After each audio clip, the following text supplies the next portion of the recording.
We continue now with our Spotlight series with J. Daniel Pluff. The series highlights businesses and people doing something special in our area. Central New York is on the verge of significant changes, most of which are positive. But our area also has significant needs with issues surrounding poverty, healthcare, housing, education, and much more. For nearly a century, the Central New York Community Foundation has helped address those needs through funding and impactful actions. The foundation, fully funded by donors, looks to support numerous local organizations and provides donors with the assurance their wishes will be honored.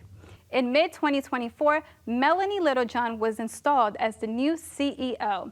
The former National Grid executive brings a daunting list of goals to her position, from building the foundation assets to $1 billion to cultivating relationships with businesses and individual donors, both large and small.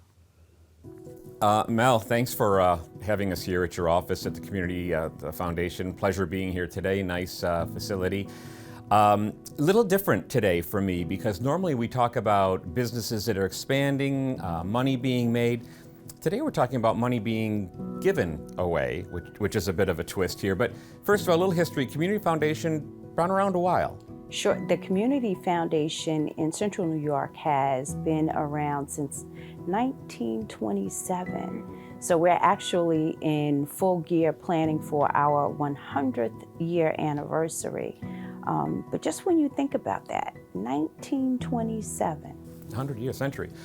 Fairly broad-based, I mean, making contributions or disbursements to a variety of charitable organizations and projects around town, or all around Central New York for that matter, correct? Sure, 5 counties. 5 counties? 5 counties in Central New York.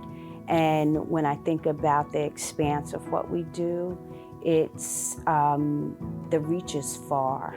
And it's very wide, but a 5-county region right here.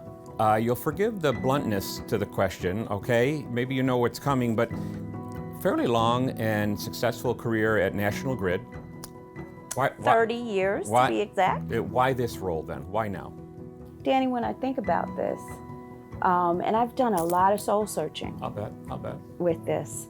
I couldn't think of a better organization at a better point in history than to do this work right here, right now. Your previous position helped in that you were so much out in the community anyways, I recall, right? That you know your way around town. Yes, I know my way around town really, really well. And so when I think about this moment, it's getting familiar with organizations in a more intimate way.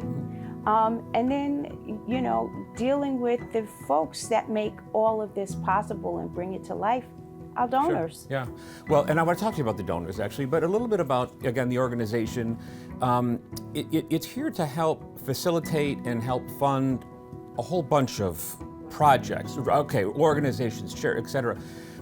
So, you know, it begs the question, Mel, with the, what I think to be tremendous need out there, how do you determine where to make these disbursements? How do you determine where to make the, quote, investment? Sure. Right? Yep, and I think there's a couple of ways that we do it. One, I always point people back to our Central New York Vitals, which is the data repository that helps tell the story around where the needs are, where the issues are, and where are the things that we should lean into as a community. You study what's going on. We study. Data is our friend. So not only do we study from what the data says, but we keep our ears and partnerships, our ears to the ground, and forge partnerships with nonprofit communities that have that frontline direct experience with what they're seeing, even before the data begins to reveal itself. When you have those partnerships, and we have a tremendous ecosystem of nonprofit, community-based organizations that keep their pulse on the issues. We'll weave in and out of money talk here as well, but the disbursements, the contributions that the foundation makes, all of that money comes from donors, correct? Are you funded by state, county, any type of government fund? We are not. We are actually The assets of the foundation over $430 million to date. That comes from our donors, from a wide range of donors, and it's something that we're proud of. Yeah, well, all right, so now you hit my hot button here. 430 million, almost $500 million. Now we're talking money. So there's been growth in this organization for the past century, one being just that. I mean, probably you had to start with some dollar amount, I'm sure, but that's tremendous dollar growth over the years. It is tremendous. From the donors. Tremendous dollar growth from the donors. You know, I just did a quick look at where we were in 2019 to where we are. I went back as far as the early 90s, because I just wanted to kind of give a range. The assets of the foundation grew over $200+ million during that point in time. That's huge. So another area of growth has been on the flip side, the grants being issued. I mean, that has to be increasing as more money comes in, correct? Absolutely. Major funding. Major funding. So even if we go back to before 2019, right? On average, we were doing in the about 15+ million, 17+ million. And last year we granted over $23 million in grants. Let's talk about donors, because you brought them up a couple of times here. I think there's a perception or notion out there, Mel, that people who give to foundations like this are just the wealthy. But but you're seeing it kind of across the board, correct? Yeah. And you know, I almost get emotional when I talk about our donors, right? Because I will tell anyone, if from $1 to a gazillion dollars, you all matter. And I see the range, whether it's folks giving one-time gifts through our 5 for CNY campaign or our community fund, to our donors that give tens of millions of dollars on an annual basis. It all matters. Sure. Because it all, you know, one of the biggest things we hear are you allocating the funds, or are they just sitting there growing? No, we allocate over 90% of those funds on an annual basis. Massive. Yeah. Is Central New York really a giving community in your view? Oh, yeah. It is. It is.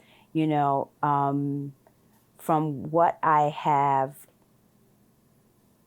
gotten a chance to witness, over 900 organizations get the benefit of contributions that come from Central New York. Most of our contributions stay right here at home. Melanie, a generation or so ago, we had some big employers in town. The Allied Chemicals that sent me to school, Carrier, GE was, you know, there's still some shells, but they're not what they were. And I've been told by others that I talked to on this show and even privately that those companies contributed so much to charitable needs in the community. Micron. Yeah. Is that going to fill the gap? What Micron is doing is not only the financial or the corporate stewardship support, which they are doing some ground game, ground changing, transformational things.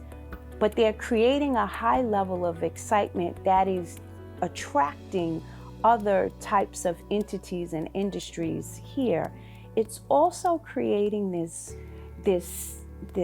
unbelievable sense of partnership and collaboration in ways that I haven't seen in my 30+ years of living here. It'll be fun to watch, I think, the next couple of years. So what do you see in the next couple years, or as far out as you can vision? What do you see as the foundations as well as the communities' biggest opportunities? Our biggest opportunities are what we're going to do in workforce development. Workforce development. Workforce development, K-12 education with a focus on STEM. So this ties again into Micron. Yep. And housing. Housing. We didn't talk about housing. Continues to be I say major. It is a problem in that inventories are low, prices are high. It's tough, particularly I think for first-time home buyers. First-time home buyers and the people who are unhoused. That number continues to grow rapidly in all of our counties, believe it or not. Rapid growth of the unhoused. So it's that perfect storm. Well, I'll tell you, two things. A, I think you're going to be busy. Busy. And secondly, we wish you success. I mean, you're going to have your hands full. I know that you've got a great group down here, but we'll be monitoring the results and certainly wish you all the best. Thank you. Thank you. Thank you. Thank you.